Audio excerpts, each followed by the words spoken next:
Bonjour et bienvenue sur Levi Mensa, s'organiser en se libérant de sa charge mentale. Je vais vous présenter aujourd'hui une approche un peu différente sur l'organisation de vos priorités. Et on va utiliser des outils dont certains, vous savez parfois que je ne suis pas très fan d'eux, mais voir un peu comment on va pouvoir s'en servir pour être sûr d'être sur la bonne chose.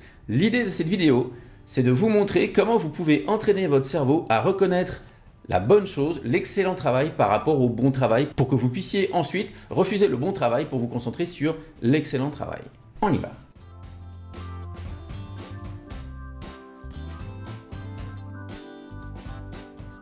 Alors, on va commencer par un outil que pas mal de vous connaissent bien, qui est la matrice Eisenhower. Bon, il semblerait que ce soit pas vraiment Eisenhower qui a inventé ça, mais il aurait dit un jour que ce qui est vraiment important n'est rarement urgent, et ce qui est vraiment urgent est rarement important. D'où la matrice. Mais a priori, ça vient pas de lui. Mais enfin bon, on l'appelle comme ça. Donc, allons-y. Donc, cette matrice-là, pour celles et ceux qui ne connaîtraient pas, il s'agit de ranger en fait tout ce que vous avez à faire suivant deux axes. L'axe de l'importance et l'axe de l'urgence. Et c'est comme ça qu'on devrait trouver nos priorités. Vous voyez, donc si je prends cette matrice-là que j'ai sous les yeux, on va voir que ce qui est important et urgent, par exemple, je vais mettre une tâche là dans les choses qui sont à la fois importantes et à la fois urgentes. On pourrait imaginer que j'ai une deuxième tâche qui est urgente mais qui n'est pas importante, que je mettrai ici. Une troisième tâche qui serait importante mais pas urgente. Et puis une quatrième tâche qui serait ni l'un ni l'autre.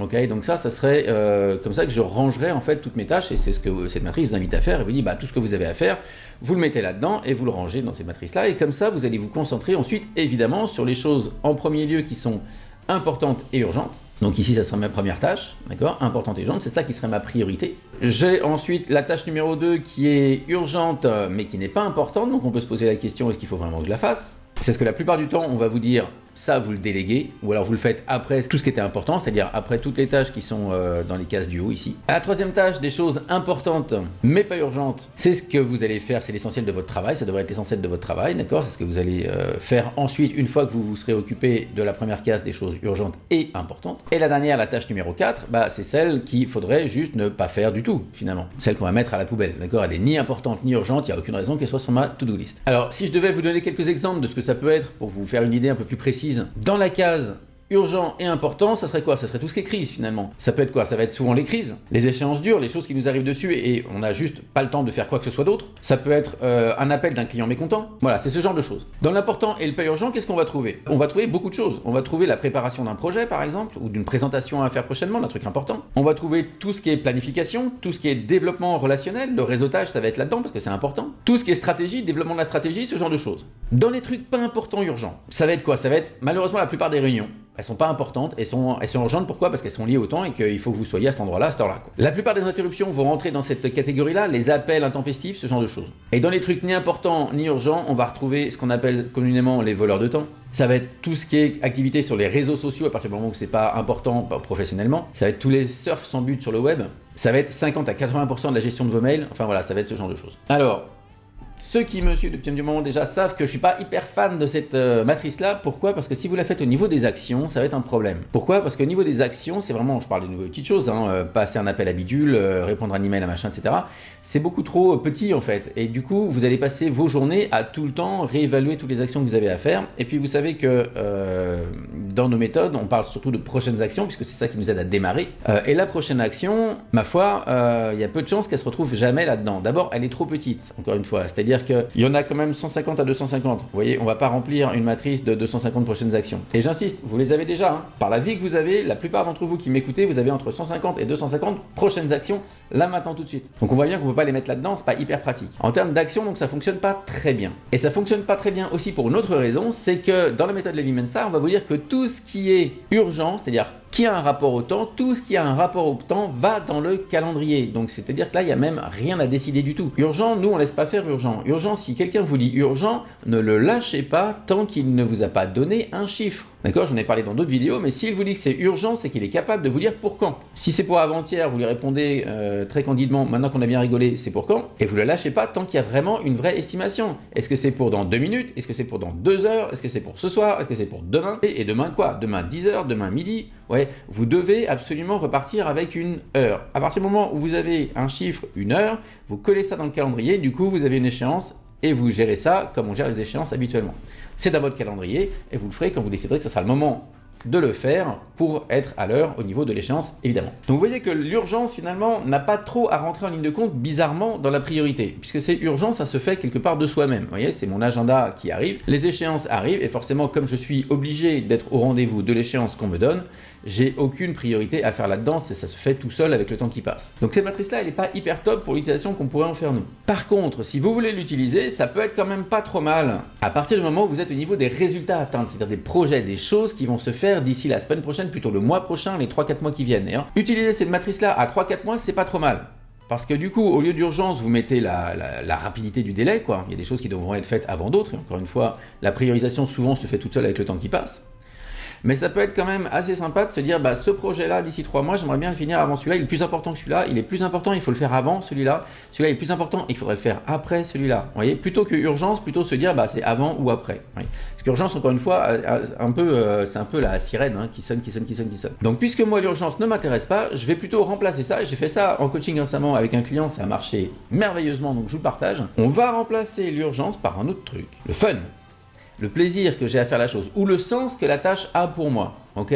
C'est-à-dire que cette fois-ci, je vais répartir mes actions, et ça, je peux faire ça au niveau des actions, même s'il y en a 250, encore une fois, c'est trop, on va pas le faire au niveau des actions, mais on pourrait le faire au niveau des projets, et ça fonctionne d'autant mieux que, encore une fois, l'urgence, elle est gérée par mon calendrier, donc elle n'a rien à faire ici. Là, je vais être sur le fun, et je vais régler mes différentes tâches comme ça, en fonction du fun et de l'importance qu'elles ont. Et l'idée, évidemment, ça va être de se concentrer, là aussi, sur le cadran des choses qui sont importantes et fun. Ou alors importantes et qui ont du sens, importantes et qui m'apportent du plaisir. Vous voyez, et c'est comme ça qu'on va pouvoir, hop, je dégroupe ce truc-là, excusez-moi, qu'on va pouvoir répartir nos tâches comme ça. D'accord, nos tâches. Et quand je parle de tâches, finalement, j'utilise un mot que j'utilise souvent pour faire la distinction dans la méthode. C'est-à-dire, je vais faire la différenciation entre la prochaine action et la tâche. La tâche, pour moi, c'est ce que la plupart des gens appellent des actions, leur to-do list, etc. Mais pour moi, une tâche, en général, c'est déjà plusieurs actions. La prochaine action, on se rappelle, c'est la toute prochaine action concrète, physique, visible. Et je vous renvoie à la vidéo qui explique comment on rédige une prochaine action pour que vous voyez bien que c'est vraiment ce que certains de mes clients appellent des micro-actions. Non, ce n'est pas des micro-actions, ce sont des prochaines actions. D'accord, il n'y a pas de micro-action, ça n'existe pas, c'est une action. Donc voilà. Tout ça pour vous dire quoi? Que du coup, on peut très bien mettre un peu ces tâches là-dedans. Du coup, il y en a moins que 250, donc c'est faisable. Et les ranger comme ça. Et la priorisation, là, va prendre davantage de sens. Elle va prendre davantage de sens parce que je priorise les choses en fonction de ce qui est important et de ce qui a du sens pour moi. Ou pour mon activité. Ou alors de ce qui est important et de ce qui m'apporte du fun. Et donc, évidemment, on va essayer de ne pas faire les choses qui n'ont aucune importance et qui m'apportent aucun fun, aucun plaisir. Vous voyez ? L'idée, ça va être de mettre ça à la poubelle. Et de la même manière, on va plutôt essayer de pas trop faire, les choses qui sont pas importantes. Si elles m'apportent du fun, ça peut être intéressant quand même, mais je vais les faire en général après. Je vais d'abord faire les trucs qui sont importants, d'accord? Et en termes d'affectation de mon temps, et d'ailleurs c'est valable aussi pour les gens qui utilisent Eisenhower classique, on va essayer de mettre dans l'important et fun, sens, etc., 20% de notre activité, on va essayer de la passer ici. D'accord? Et je reviendrai un petit peu plus loin dans la vidéo pourquoi c'est 20%. D'accord? On va essayer de faire en sorte que 20% de ce qu'on fait se passe dans le cadre des choses importantes et qui ont du sens. Ou dans le cadre des choses importantes et qui m'apportent du plaisir. Ouais, qui ont du fun pour moi. Quand c'est important et que ça n'a pas trop de sens, on va essayer d'y passer 70% du temps. D'accord? C'est des choses importantes donc il faut les faire. Elles ont moins de sens que les autres, ok, mais j'ai déjà fait en premier celles qui sont importantes et qui ont du sens. Donc maintenant je vais faire les choses qui sont importantes, qui ont un peu moins de sens. Ça va constituer 70% de mon temps actif. Maintenant dans les choses qui sont pas importantes et qui ont quand même du sens, on va dire que c'est sympa de les faire parce que ça m'apporte du plaisir, ça m'apporte du fun, donc ça me booste aussi, ça me motive. Mais en même temps, c'est pas aussi important, donc forcément, ça va être après tout le reste, après tout ce qui est important. Et là, on va essayer de faire en sorte que ça représente en gros 10% de mon temps. Et dans le dernier carré, des choses qui n'apportent pas le plaisir, ne sont pas fun, n'ont pas de sens et de toute façon ne sont pas importantes, il faudrait que ça soit moins d'1% de mon temps. Ok, donc typiquement, je les fais pas.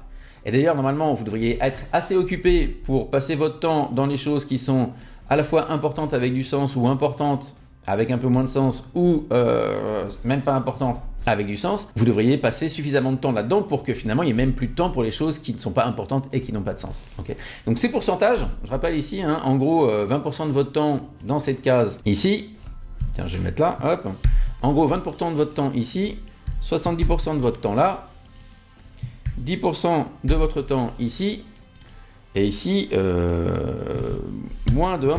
Okay. du temps. Donc on est d'accord, on n'est pas à l'heure, hein, mais c'est pour vous donner des pourcentages. Encore une fois, ces chiffres-là fonctionnent bien sur la matrice classique des prios. Ça pourrait être la même affectation qu'on essaierait de faire. Donc voilà pour cette matrice que j'ai revisitée. Et je vous invite vraiment à aller redispatcher un peu vos projets, vos actions comme ça, vos tâches à faire. D'accord? Encore une fois, on n'est pas forcément sur la prochaine action, même si on pourrait, pour certaines prochaines actions, les mettre là-dedans. Mais ça peut être une manière intéressante de prioriser votre travail, encore une fois, sans tenir compte de l'échéance. Pourquoi? Parce que l'échéance, elle tient compte d'elle-même toute seule à partir du moment où on a des chiffres, où on a une date. Ne laissez encore une fois jamais personne vous dire c'est urgent. Urgent, ça n'existe pas. Dans 2 heures, dans 5 minutes, tout de suite, demain, ça oui, ça a du sens. Ça oui, ça existe. Vous voyez que si quelqu'un me donne urgent, urgent, urgent, j'ai 3 trucs urgents, je peux rien faire, alors que si j'ai des durées, là tout d'un coup j'ai quelque chose. J'ai un truc à faire dans 5 minutes, j'ai un truc dans 2 heures et j'ai un truc pour après-demain, c'est clair. Alors maintenant, toujours dans cette idée d'essayer de trouver la meilleure chose à faire à chaque fois, d'être sur la bonne chose à faire, que ce soit pour le pro ou le perso, on va ajouter une petite chose. Vous connaissiez peut-être déjà cette matrice-là, si vous ne la connaissiez pas maintenant, vous la connaissez, vous voyez son adaptation. Il y a un autre élément qu'on appelle le Pareto. Le Pareto, c'est l'idée que vous avez des activités qui produisent des résultats. D'accord? Dans tout ce que vous faites, vous avez des résultats. D'accord? 100% de vos activités produisent 100% de vos résultats. Et la loi de Pareto, quelque chose qui n'est pas à vérifier, mais vous allez voir, vous allez comprendre l'idée derrière, c'est de réaliser que finalement, 20% de nos activités vont produire 80% de nos résultats. Alors évidemment, ce n'est pas à prendre au pied de la lettre exactement, mais ça a cette idée que dans tout ce qu'on fait, il y a finalement peu de choses qui vont produire la majorité des effets qu'on souhaite. Et ça peut être vrai dans le pro, dans le perso, dans n'importe quoi de ce que vous faites. Okay, donc 20% de vos activités, c'est pour ça que je vous parlais de 20% dans Eisenhower tout à l'heure, 20% de vos activités vont produire 80% de vos résultats. Vous voyez, donc si je reprends ma matrice d'avant, mes 20% de choses importantes et qui ont du sens pour moi, qui m'apportent du plaisir, et vraiment de la joie même, plus que du plaisir, vont constituer 80% de mes résultats. Ok, donc ça c'est un truc qui est très sympa à avoir à l'esprit. Encore une fois, c'est pas l'idée d'être hyper littéral, mais je vous invite maintenant à avoir cette réflexion et à avoir cette réflexion régulièrement au cours du temps, au cours de vos journées de travail et de vos journées d'activité en général. Parmi tout ce que vous avez fait aujourd'hui, quelles sont les choses qui ont le plus de valeur ajoutée finalement? Quelles sont les choses qui vous apportent le plus? Que ça soit le plus en termes professionnels, le plus en termes personnels. Oui, ça va marcher évidemment dans les deux cas. Si on se concentre sur un Pareto de travail, quelles sont vos activités professionnelles, les 20% des choses que vous avez faites dans la journée qui vont produire 80% de vos résultats? Est-ce que vous n'étiez pas parfois sur 80% d'activités? Oui, parce que ça peut se lire à l'inverse. 80% de vos activités qui produisent que 20% des résultats. Et encore une fois, dans les 80% d'activités qui produisent 20% des résultats, très souvent, il y a la gestion des mails. À moins que vous soyez fonction support, c'est pas la plupart de ce que vous faites dans un email, vu que la plupart des emails ne vous concernent pas directement, n'a pas énormément de valeur ajoutée. Donc c'est ça le raisonnement à avoir, cette idée pour être sûr d'être sur la bonne chose. Dans un premier temps, se faire une Eisenhower revisitée, comme je vous l'ai montré, avec cette idée de vous dire, bah tiens, il y a les choses qui sont importantes et il y a les choses qui me donnent de la joie, d'accord, du plaisir, qui ont du sens pour moi. C'est vrai que j'ai mis fun dans la vidéo, mais je voudrais pas que fun vous donne l'idée que c'est des petites choses comme ça qui sont ah c'est fun, j'ai eu ma petite dopamine et puis maintenant je passe à autre chose. Là en fait je voulais parler de quelque chose qui est vraiment plus essentiel, hein, sur la joie, sur les choses qui vont rester quand même, qui vont avoir une certaine durée. Il ne s'agit pas de regarder des petits chatons sur TikTok et puis se dire après ah ça y est j'ai eu ma dose de fun. Mais je sais que vous faites pas ça si vous regardez cette vidéo. 20% des activités vont produire 80% des résultats. Donc faites-le et je pense que professionnellement vous allez être juste bluffé si vous le faites bien en conscience avec honnêteté par vos découvertes. Vous verrez que les activités qui apportent vraiment beaucoup sont peut-être pas celles que vous pensez, ou peut-être que vous passez beaucoup trop de temps sur des activités qui n'apportent finalement pas grand-chose. Donc ça peut être une bonne idée d'essayer de rééquilibrer ça. Maintenant, on peut faire ce Pareto pour la vie. On peut faire ce Pareto pour les choses qui nous apportent du plaisir, d'accord? 20% de mes activités peuvent m'apporter 80% de joie. D'accord? Quelles sont ces 20% de choses qui, si je les fais, m'apportent 80% de joie? Super important de savoir ça. Parce que, encore une fois, on parle de priorité dans la vie. Finalement, d'ailleurs, on parle de priorité au pluriel. Je vous en avais déjà parlé dans une autre vidéo, ça n'existe pas, on n'a toujours qu'une seule priorité à chaque moment, d'accord? Priorité, ça veut dire la chose la plus importante, on peut avoir une seule chose qui est la plus importante, on peut avoir plusieurs choses qui sont toutes la plus importante au même moment. Et vous pouvez même faire ça aussi pour votre vie en général, qui dans la vie vous apporte le plus de joie, qu'est-ce qui vous apporte le plus de... Enfin vraiment, ça peut être dans tout type d'activité. Et donc l'idée ensuite, ça va être ces premières activités que vous avez classées dans l'Eisenhower revisité, de vous interroger aussi là-dedans pour être sûr d'être vraiment sur la bonne chose. On est d'accord que ces deux exercices que je vous propose, l'Eisenhower revisité et puis le 80-20 ici, le Pareto, sont pas des choses à faire toute la vie, tout le temps.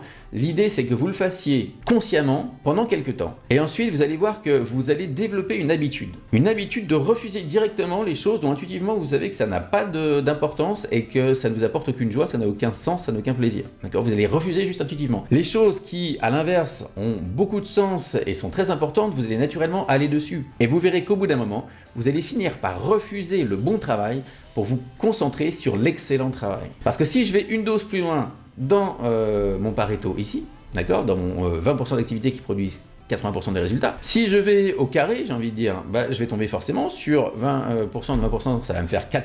J'ai 4% de mes activités qui produisent 64% de mes résultats. Et si je vais encore au cube, et si je vais encore un étage en dessous, je vais avoir 1% de mes activités qui produisent 50% de mes résultats. Alors, on est d'accord, ça devient ridicule, mais c'est simplement... Ayez à l'esprit cette idée que vous avez un minimum d'activités qui vont produire un maximum de ce que vous souhaitez et que l'idée c'est de se concentrer là-dessus. Encore une fois, ça ne va pas être pour votre vie entière, mais c'est pratiquer ça le temps d'acquérir cette espèce de réflexe intuitif. Et d'expérience, ça prend quoi? 2-3 mois. C'est-à-dire qu'effectivement, pendant un petit temps, je vais vous inviter à dire, ok, mes tâches, mes projets, mes résultats souhaités, pour ceux qui suivent mes formations, d'accord, dans les Vimensa, mes résultats souhaités, je vais les mettre un peu dans la matrice Eisenhower pour voir un peu ce que ça donne. La revisiter, pas celle avec l'urgence, parce qu'encore une fois, l'urgence, calendrier. Et puis ensuite, je vais appliquer ce Pareto un peu. Et je vais me dire, ok, je vais essayer de ranger mes activités là-dedans. Je vais retourner sur mes, alors sans forcément faire la version hardcore, d'accord, la version hyper rude, mais juste, je vais retourner sur les 20-80 et je vais me dire, ok, je vais essayer de ranger un peu mes tâches là-dedans. Je l'ai déjà fait avec la matrice revisitée. Est-ce que vraiment c'est celle-là qui produisent bien 80% de mes résultats? Et finalement, en termes de joie, de ce que ça me procure, est-ce que c'est le cas aussi, etc. Et vous verrez qu'au bout de quelques temps,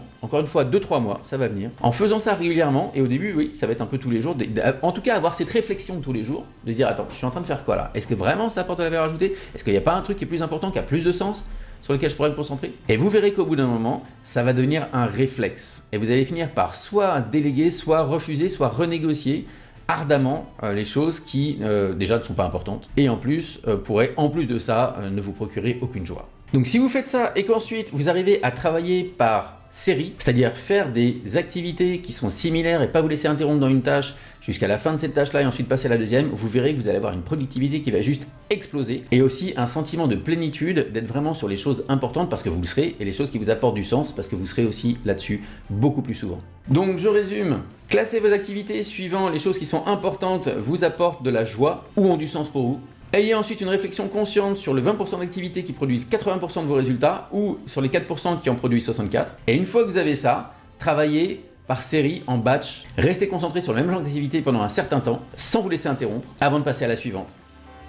Pour la vidéo d'aujourd'hui, donc n'oubliez pas de vous abonner pour être sûr d'être averti des prochaines vidéos. Pensez aussi à régler en général votre YouTube sur 720p, ça suffit bien pour la plupart des vidéos que vous allez regarder. Et je vous dis à bientôt!